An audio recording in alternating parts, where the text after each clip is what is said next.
Oke, halo, assalamualaikum warahmatullahi wabarakatuh.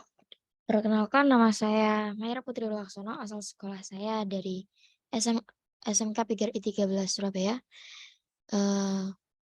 Hari ini saya sebagai moderator dan topik untuk hari ini adalah tentang vaksin. Apa sih vaksin itu dan apa bahayanya dan juga apa efeknya? Dan langsung saja untuk Mas Iksan bisa menjelaskan dan memaparkan. Baik, Mbak Maira, terima kasih atas waktu yang telah diberikan. Baik, saya akan menjelaskan apa itu vaksin, jenis-jenis vaksin juga ya. Vaksin adalah persediaan biologis yang digunakan untuk menghasilkan kekebalan adaptif terhadap penyakit infeksi tertentu. Biasanya vaksin mengandung zat atau agen atau mikroorganisme penyebab penyakit. Sering kali dibuat dari mikroorganisme yang telah dilemahkan terlebih dahulu atau dimatikan. Dari toksinnya atau dari salah satu protein permukaannya. Oke. Agen dalam vaksin merangsang sistem imun agar dapat mengenali gen tersebut sebagai ancaman, menghancurkan dan mengingatnya agar sistem imun dapat kembali mengenali dan menghancurkan mikroorganisme yang berhubungan dengan gen tersebut. Vaksin dapat bersifat profilaksis, misalnya untuk mencegah atau memperbaiki dampak dari akibat infeksi dari patogen yang ada, atau terapeutik seperti kanker gitu. Berbagai jenis vaksin yang masing-masing dibuat dengan proses yang berbeda dan dengan tujuan yang berbeda. Vaksin diklasifikasikan atau digolongkan menurut jenis zat yang terkandung di dalamnya. Masing-masing dirancang dengan strategi berbeda untuk mengurangi resiko dari penggunaan vaksin tersendiri.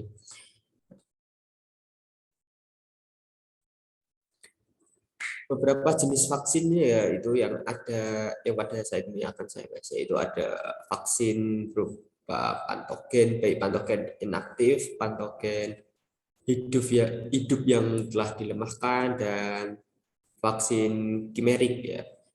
Yang kedua adalah vaksin subunit, yaitu komponen tertentu yang dapat menstimulasi sistem imun atau memperbaiki sistem imun. Misalnya vaksin konjugat, vaksin toksit, dan vaksin protein rekombinan. Nah, yang ketiga ada vaksin asam nukleat, yaitu vaksin plasmid DNA, vaksin mRNA, dan vaksin vektor rekombinan. Oke. Vaksin yang telah dimasukkan ke dalam tubuh dapat merangsang baginya sistem imun atau memperbaiki sistem kekebalan dari antibodi manusia, dan pada tahap akhirnya adalah dibentuknya antibodi dan sel-sel memori atau diperbaiki ya. Vaksin memperbaiki dari sel-sel imun tubuh yang telah seiring berjalannya waktu itu telah tergerogoti ya gitu. Proses ini melibatkan sistem imun bawaan dan sistem imun adaptif. Antigen yang masuk ke dalam akan ditangkap oleh sel-sel dendritik dan mengalami pengolahan antigen. Selanjutnya terjadi reaksi berantai yang menghasilkan sel pembantu dan sel memori. Ini adalah sel-sel yang membantu sistem kerja dari antibodi. Sel-sel pembantu menginduksi aktivasi sel B dan menghasilkan antibodi. Oke. Untuk sistem kekebalan mengenai partikel vaksin sebagai agen asing, yaitu menghancurkan dan mengingatnya sebagai musuh. Ketika di kemudian hari agen yang virulen menginfeksi tubuh, sistem kekebalan telah siap. Salah satunya yaitu satu menetralkan bahannya sebelum bisa dimasuki sel, dua mengenali dan menghancurkan sel yang telah terinfeksi sebelum gen ini dapat berkembang biak. Tiga, jika tetap sakit maka sakitnya akan jauh lebih ringan, tidak separah yang dulunya. Vaksin yang telah dilemahkan digunakan untuk melawan contohnya tuberkulosis, TBC, rabies, dan cacar. Agennya gen yang telah mati digunakan untuk mengatasi kolera dan tifus toksoid, digunakan untuk melawan difteri dan tetanus. Sekian Mbak Mayra yang dapat saya sampaikan mengenai penjelasan vaksin dan jenis-jenis vaksin yang ada. Baik, terima kasih untuk Mas Iksan. Mungkin Mas Firman atau Mas Diki ada tambahan untuk Mas Iksan atau ada pertanyaan mungkin?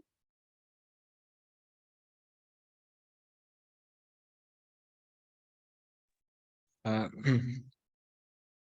Baik, ini saya ada sedikit pertanyaan ya mengenai vaksin. Kita tahu vaksin itu memiliki dampak positif atau eh, apa namanya sebagai bukan obat ya, cenderung dikatakan itu untuk mencegah terkena virus ya, terkena semacam virus atau virus-virus tertentu. Nah, di masyarakat luas ya, di masyarakat kita itu ada seorang anak atau bisa dikatakan anak A ini tuh tidak bisa kena vaksin atau menghindari vaksin dikarenakan kayak alergi atau penyakit-penyakit bawaan yang eh, dia itu tidak bisa atau tidak boleh divaksinasi secara bertahap. Itu bagaimana Mas menurut pandangan dari Mas Iksan sendiri? Kalau ada seorang anak itu tidak boleh divaksin, tetapi dokter menyarankan itu harus divaksin karena untuk menjaga kekebalan atau imun tubuh daripada seorang anak itu. Gimana Mas?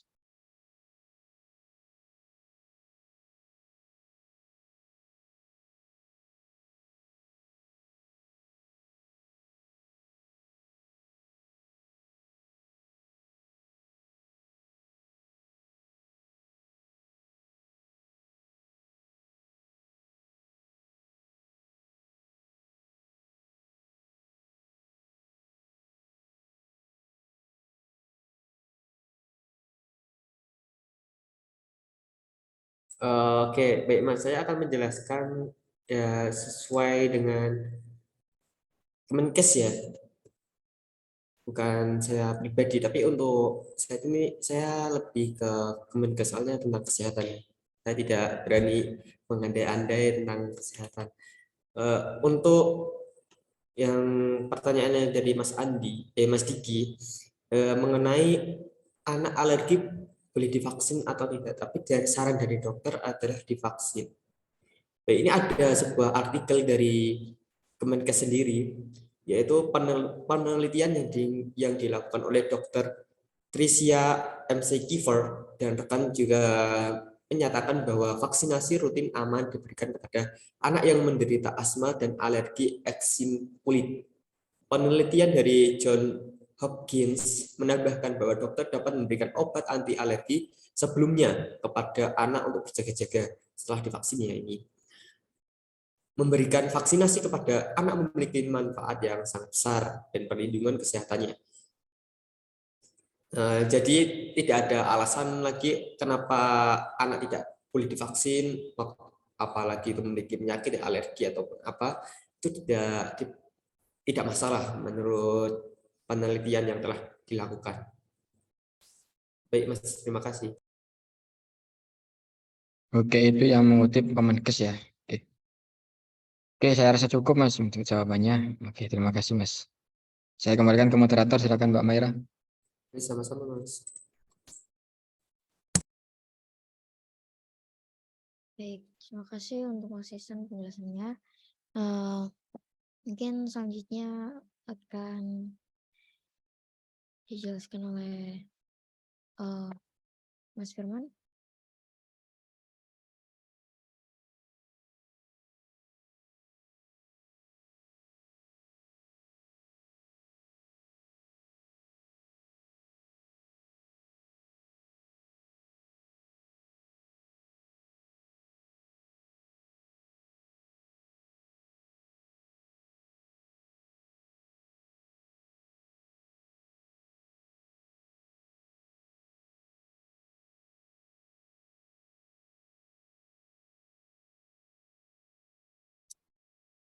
Mas Firman, apakah ada masalah? Oh, enggak, Mbak. Oh, panggil saya tadi. Iya, Mas. Oh, maaf, maaf. Enggak kedengaran. Oke. Ya, terima kasih untuk Mbak Maira. Jadi di sini saya mungkin menjelaskan hampir sama ya seperti Mas Iksan ya. Itu vaksin itu merupakan antigen atau mikroorganisme yang di diinaktivasi atau dilemahkan yang bila diberikan kepada seseorang yang sehat akan menimbulkan antibodi spesifik terhadap organisme tersebut. Jadi misalkan nih kita diberi vaksin Sinovac yang dimana itu berfungsi untuk menangkal virus COVID-19. Nah, jadi di dalam tubuh kita itu bakal diberi virus COVID-19 agar kedepannya jika kita me, me, mengalami penyakit COVID-19, tubuh kita itu otomatis akan menolak virus tersebut. Karena sebelumnya kita sudah melakukan vaksinasi yang dimana berfungsi untuk menolak sebuah virus ya, sesuai virus yang disuntikan pada vaksinasi tersebut. Untuk rangkaian proses pembuatan vaksin berada di bawah regulasi cara pembuatan obat yang baik dalam CBOB yang juga dikenal sebagai Good Manufacturing Practice (GMP), sehingga produk akan terjaga dalam kualitas yang baik. Jadi saat pembuatan vaksinasi itu sangat dijaga kesterilannya agar bakteri-bakteri yang ada di dalam vaksinasi tersebut tidak menjadi bakteri yang berbahaya di dalam tubuh kita. Jadi ibarat kita ingin vaksin A, jadi bakterinya itu hanya untuk penyakit A saja agar tidak terkontaminasi bakteri yang lain. Untuk setiap lot yang diproduksi harus lulus pengujian mutu quality control dan jaminan mutu quality assurance. Setiap lot produk yang dihasilkan akan dilaporkan pada Badan Pengawas Obat dan Makanan atau BPOM. Untuk kemudian diperiksa dan bila sudah lulus, BPOM akan mengeluarkan sertifikat lulus uji untuk setiap lot vaksin. Dengan demikian dapat dilihat bagaimana setiap lot yang dihasilkan sangat terjaga kualitasnya. Jadi jika misal ada teman kita yang ragu untuk vaksinasi, ragu untuk melakukan vaksinasi mereka itu takut jika nanti sehabis vaksin mereka takut sakit lah, matilah, itu mungkin bisa diingatkan ya teman kita itu. Jadi vaksin tersebut itu tidak berbahaya, melainkan memang setelah kita vaksin itu kita bakal sakit karena tubuh kita itu bakal diberi virus agar kedepannya kita tidak akan terkena virus yang lebih berbahaya ketimbang virus yang ada di vaksin tersebut. Mungkin pada saat kita vaksin ada beberapa efek samping ya. Contohnya saat kita vaksin COVID-19 itu, contohnya vaksin booster, efek samping yang muncul itu adalah demam ringan, biasanya itu ada nyeri pada sendi, terus mudah lemas, sakit kepala, nyeri otot, dan lain-lain. Untuk menangkal atau agar efek samping tersebut itu tidak muncul, kita bisa segera meminum susu atau segera meminum air kelapa ya. Tapi ini tidak disarankan ya, karena jika kita langsung meminum susu atau air kelapa itu jadi vaksin yang kita terima itu tadi langsung netral begitu saja. Jadi gitu. Mungkin itu saja yang bisa saya sampaikan, Mbak Merah.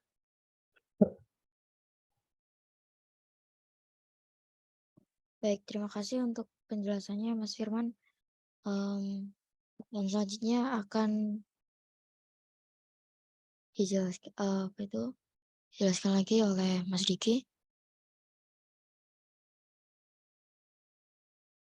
Oke, berbicara mengenai vaksin ya, tadi sudah dua narasumber kita atau dua rekan kita sudah menjelaskan begitu spesifik kaitannya dengan apa itu vaksin, dampak-dampak yang diakibatkan atau sebab akibat dari vaksin itu sendiri itu seperti apa sudah dijelaskan. Ini saya hanya menambahi ya. Perlu diketahui bersama bahwa vaksin itu tidak yang kita bayangkan itu tidak menjadi obat saja, melainkan mempunyai dampak negatif, seperti itu. Dampak negatif. Tapi di sini tidak akan saya bahas dampak negatif ataupun dampak positifnya, tapi akan saya bahas itu vaksinasi yang dulu ya 2 tahun atau hampir 1 tahun ke belakang ini sempat viral, sempat booming, yaitu kaitan dengan vaksinasi COVID-19 ini. Oke, dulu ya semakin marak kabar beredar tentang vaksin COVID-19, mulai dari sisi positif hingga ya sisi negatif pun mulai bermunculan. Namun tentu saja perbedaan itu membuat sebagian masyarakat itu resah ya, menjadi takut, aku perlu vaksin atau enggak. Nah, itu karena bermunculan ya sisi-sisi negatif daripada vaksin COVID-19 ini. Yang perlu kita ketahui adalah vaksinasi atau imunisasi ya, merupakan prosedur pemberian suatu antigen atau penyakit ya. Istilahnya itu bukan dimasukkan bakteri ataupun virus, tapi dimasukkan antigen ya. Antigen dimasukkan ke dalam tubuh kita, bereaksi atau berkontraksi dengan elemen-elemen yang ada di tubuh kita, maka itu yang menyebabkan kekebalan di dalam tubuh. Biasanya berupa ya seperti itu, bakteri, tapi bakteri itu cenderung di antigen yang dilemahkan, yang diambil sisi negatifnya. Oke, tujuannya adalah untuk membuat sistem kekebalan tubuh mengenali dan mampu melawan saat terkena penyakit tersebut. Jadi tubuh kita itu diberikan virus A yang dilemahkan, yang cukup untuk dikenali saja bahwa tubuh kita sudah mengenal virus A. Jadi kalau sewaktu-waktu tubuh kita menerima virus dari luar, itu virus A, tidak ada kontraksi apapun. Sebenarnya sistem kekebalan tubuh itu terhadap suatu penyakit bisa terbentuk secara alamiah ya saat seseorang terinfeksi virus atau bakteri penyebabnya. Namun infeksi virus corona yang 2 tahun atau bahkan 3 tahun ke belakang yang lalu ini memiliki resiko kematian dan daya tular yang tinggi ya, karena menyerang sistem pernapasan dan juga sistem penyaringan udara ya. Oleh karena itu diperlukan cara lain untuk membentuk sistem kekebalan tubuh, yaitu vaksinasi ya. Lagi dan lagi vaksinasi menjadi salah satu solusinya. Dengan mendapatkan vaksin COVID-19 ya, Anda bisa memiliki kekebalan terhadap virus corona tanpa harus terinfeksi terlebih dahulu. Jadi kan ada kan ya dulu itu kalau orang sudah terkena virus ini itu hanya 1 kali saja dalam seumur hidup. Lain kalinya atau lain waktunya tidak akan terkena lagi yang kedua kalinya. Nah, untuk menghindari itu tanpa harus terkena lebih dulu ya, tanpa terkena lebih dahuluan, itu dianjurkan atau solusinya jalan terbaiknya yaitu vaksinasi. Oke, di sini ada banyak manfaat ya, saat kita mendapatkan vaksinasi COVID-19. Yang pertama itu menurunkan angka kesakitan dan kematian akibat COVID-19. Ini ya. Dulu itu sempat ramai ya COVID-19 ya atau COVID-19 ini karena penyakit ini cukup mematikan ya, mematikan, sakit tiba-tiba meninggal seperti itu.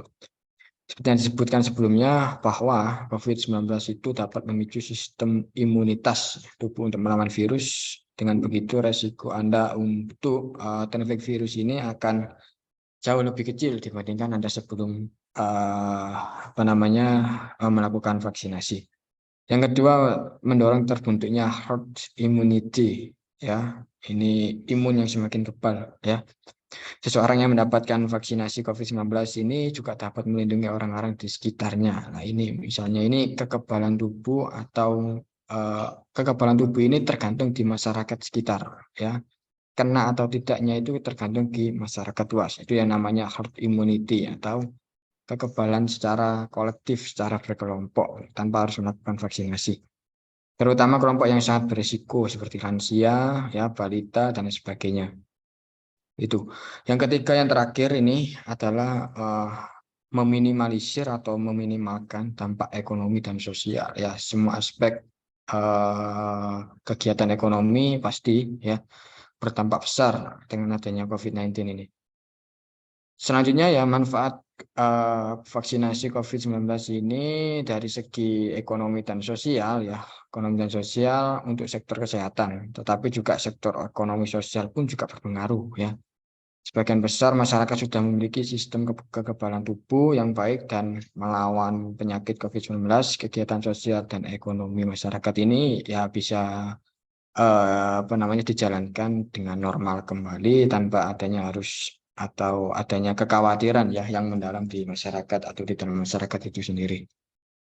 Oke, saya rasa cukup ya untuk manfaat daripada vaksinasi yang 2 tahun kebelakang ini menjadi viral dan kita harus menjalankan vaksinasi tersebut ya untuk menghindari atau melindungi ya masyarakat luas, anggota kerabat kita, bahkan ya khususnya anggota keluarga kita secara menyeluruh. Gitu, Mbak. Terima kasih.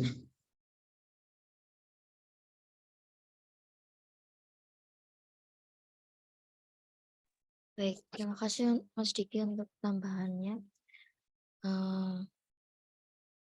Untuk hari ini